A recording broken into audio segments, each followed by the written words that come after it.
आहे. मिरियम लवळाकडे पाहत आहे, माझा भाऊ कसा मरणार आहे.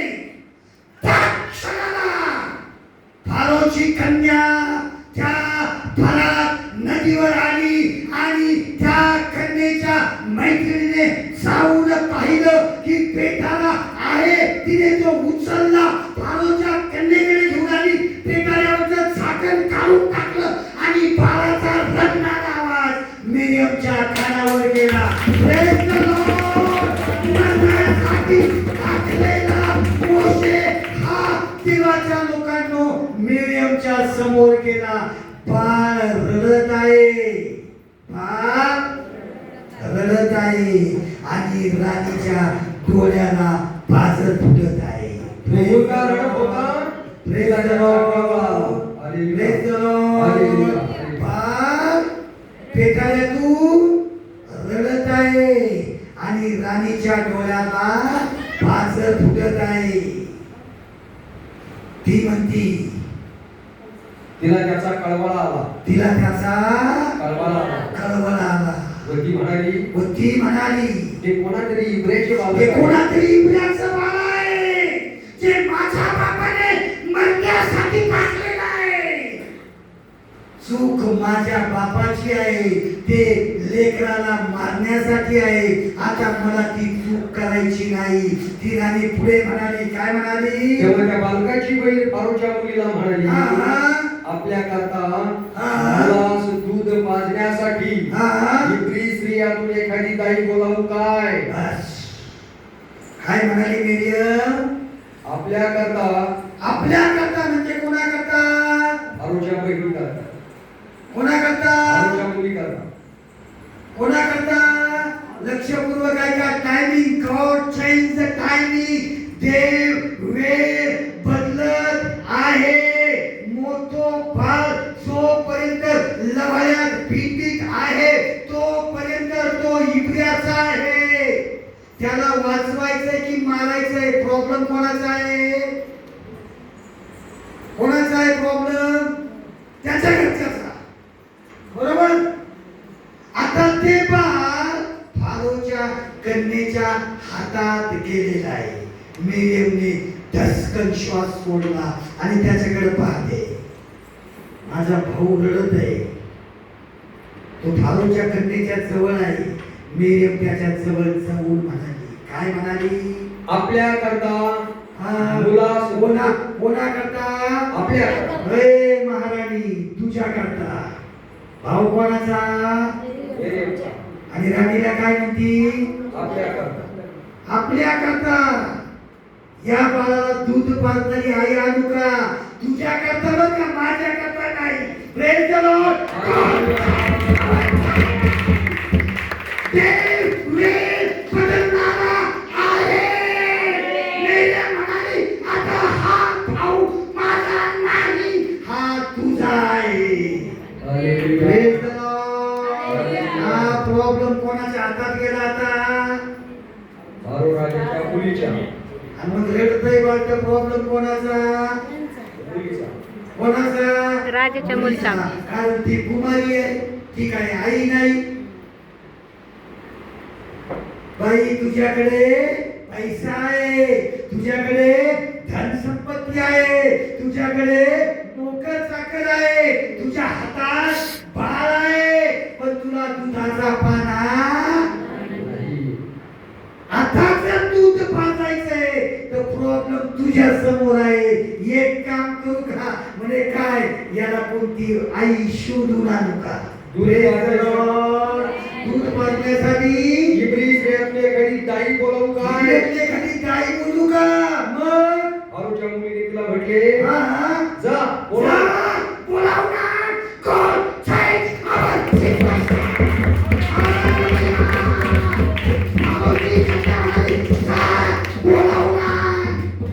आता कोणाच्या घरी गेली मिरियम? तेव्हा ती मुलगी जाऊन हा, त्या बालकाच्या आईला घेऊन आली. हालेलुया. कोणाला घेऊन आली? बालकाच्या आईला. मिरियम आपल्या आईला घेऊन आली का? तिच्याच कोणाला घेऊन आली? तिच्याच आहे. कोणत्या आईला लिहिलंय का? नाही, बालकाच्या पडले. वेदम कोणत्या आईला घेऊन आली? बालकाच्या. ज्याला दूध पाजायचंय त्यालाच आई घेऊन आली. Praise the Lord. ज्याला गरज नाही त्याला, ज्याला देवाच्या वचनाची गरज आहे त्याला प्रभू बोलावत आहे. हे बाबा सांगा, ज्याला देवाच्या वचनाची गरज आहे त्याला प्रभू बोलावत आहे. ज्याला वचन शिकायचं आहे त्याला प्रभू बोलावत आहे, बाकीच्यांना नाही. तुम्हाला दुधाची गरज नाही, भाकरी चुरून खा आणि पोट फुगून राहा. Praise the Lord. ज्याला दुधाची गरज आहे तो दूध पे नाही. Praise the Lord. आणि ज्याला रात्रीचं कालचं खायचंय, शिळं लोकांनी सांगितलंय तेच ऐकून ऐकून सांगायचंय. देवाच्या लोकांनो, या वेदीवर जो संदेश मी सांगतो लक्षात ठेवा. आणखी 10 दिवसाने हा मेसेज तुम्ही पहिल्यांदा ऐकला. 10 दिवसानंतर हा मेसेज मोठमोठे सेवक ज्यांच्याकडे कोटी रुपये ते व्हायरल करतील, कारण ते मला पाहतात.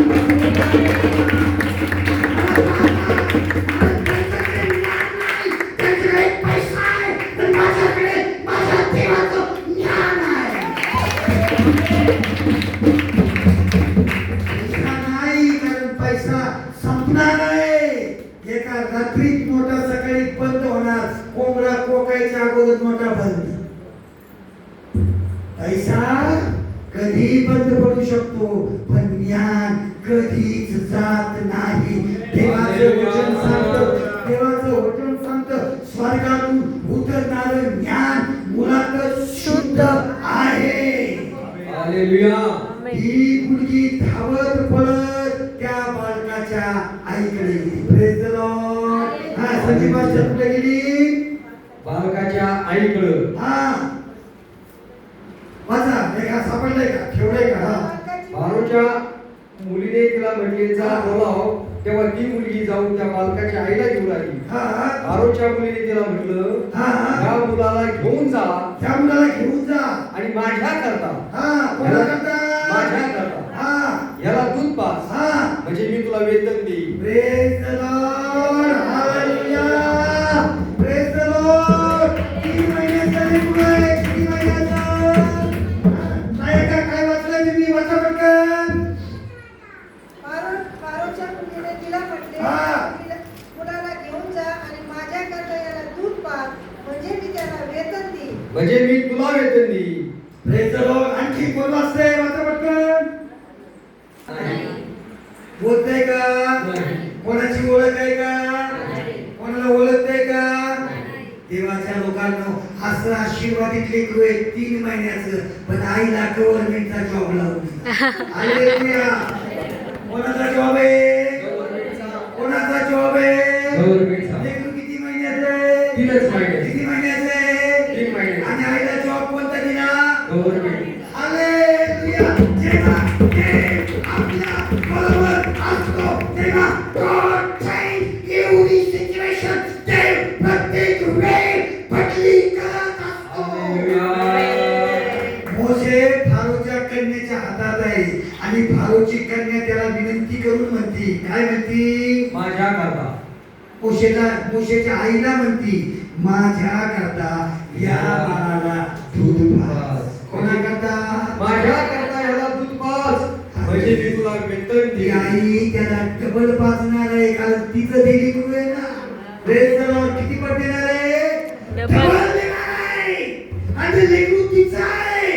पण फारोची कन्या म्हणती, तुझ्या करता नाही, माझ्या करता. माझ्या करता पाज, आणि मी तुला या कामाचं वेतन देखील देते.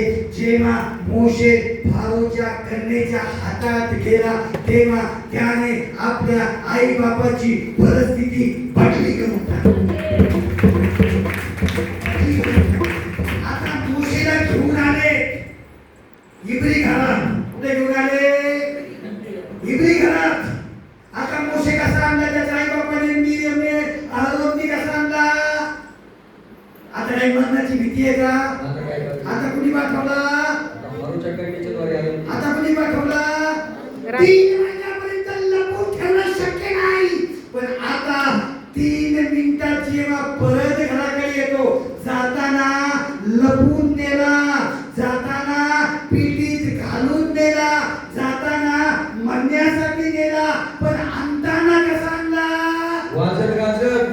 करून हालेलुया.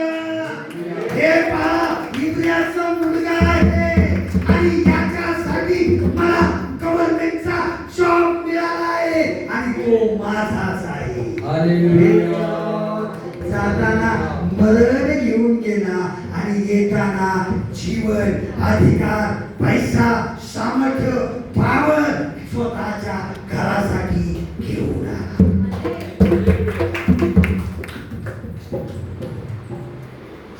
पेत्र आणि योहान त्याला म्हणाले, या वेळेपर्यंत